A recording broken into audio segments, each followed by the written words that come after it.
Have you ever seen a cat this cute?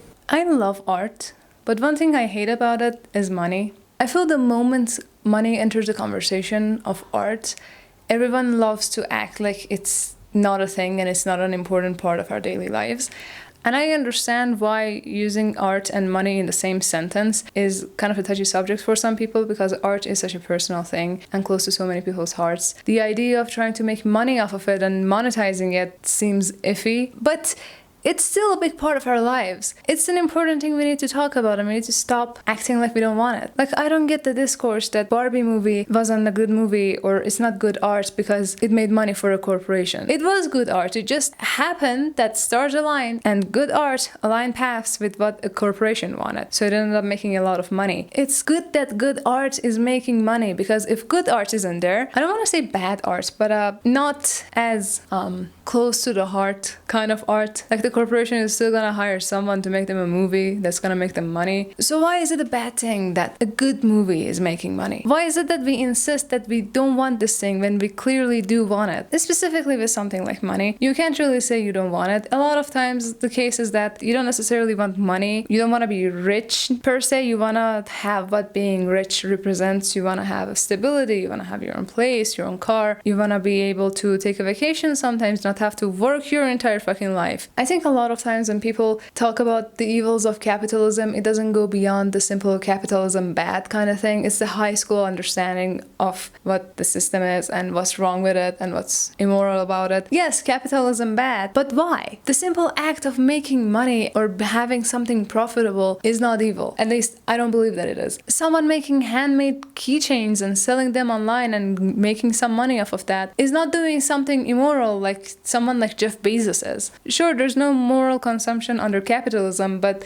you can't just starve. At some point you do need to consume something. The issue isn't that you are consuming something by virtue of existing. The issue is the way in which it is provided. The responsibility of that is not on you. Chances are you can do more helpful activism by protesting big corporations or trying to cleaning off a beach or something than giving people shit for just wanting to have a good life. I don't know if I'm even making any sense here, but I think this mere concept, it ends up creating this paradox where you do want a better life, you do want more money, but you would feel guilty if you had more, and you feel like you shouldn't strive for getting more because that's just immoral to do. But that's just counterintuitive. And maybe this sounds like a stretch, and I know that this isn't the only factor. I'm not trying to say that it is, but I think to a certain degree we've equated having money with happiness, and now suddenly the mere act of being happy is something looked down upon. It's odd how people will look down at you if you say you want good things to happen, if you just want to be happy. And if you say you're happy, then you must be ignorant. You must be delusional. You must be really privileged and have never endured suffering in your life, because how could you be happy in a world like this? How could you afford happiness in this economy? We've somehow made pain intellectual, and we've made evil interesting, and suffering has become a virtue. But maybe this is an unpopular take, but there is no virtue in suffering. There's no virtue in having a traumatic life. As someone who's been through a very traumatic life, I don't think there's any virtue in that. I don't think it made me a better person. I think I would have been a better person if I hadn't had to go through all of that. I think if my life hadn't been so hard, I would have been the person that I am today 5 years ago. And I'm sure this thing has a name. I'm gonna add the name somewhere here. We do this thing where we want something and we try to reach it, but then at some point we realize we can't reach it, either because we're just not good enough to reach it, or because the system that we're stuck in is rigged or is just unfair, makes it just maybe not impossible, but really, really, really hard for us to reach it. And usually this is the case. But then so many of us, instead of turning at our anger at the system, we turn our anger towards that thing we wanted itself, and we say that, oh yeah, it wasn't that good anyways. It wasn't that good to begin with. I think there's a story about it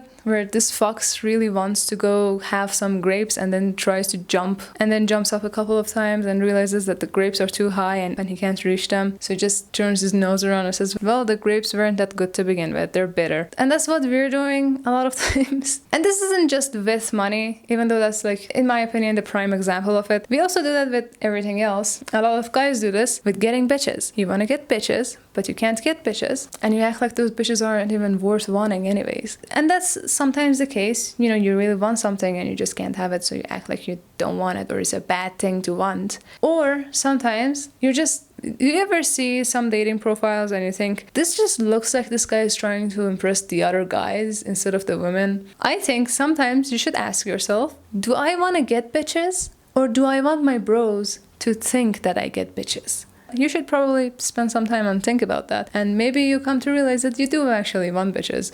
But you may also come to realize that you're happier not having to deal with bitches. You just want your buddies to believe that you have bitches because that's gonna give you dude points. I said bitches so many times that it stopped making sense to me, and now when I say it, it sounds like a foreign word and I feel like I'm just saying it wrong. This is the plot of a lot of movies, and funnily enough, right now I can't think of any movies that have this plot. But this is the plot of a lot of movies where, the main character is really trying hard to get something, and then they get it, and once they do, they realize that they don't feel fulfilled because this isn't what they actually wanted, and what they actually wanted was something else. Maybe something that they did have and then they lost, or they gave up on in order to get this other thing. Maybe what you actually want is a kiss from the bros. The idea of asking yourself, do I want this or do I actually want that, can also work with kind of negative things. Do you have an anxiety disorder, or are you in a highly stressful situation and you're constantly stressed because there is constantly some anxiety-inducing thing happening, something that could actually make your life worse and have real life impacts, and that's why you're constantly anxious or depressed? Sometimes it's a mood disorder, and sometimes you're completely capable of being perfectly fine if you could just, I don't know, pack your bags and maybe go to another country. I don't know if any of these make sense or not, but do tell me about them in the comments because I really love reading them. And yeah, just like the majority of my other videos, this is also all over the place. So yeah, that's it. Bye.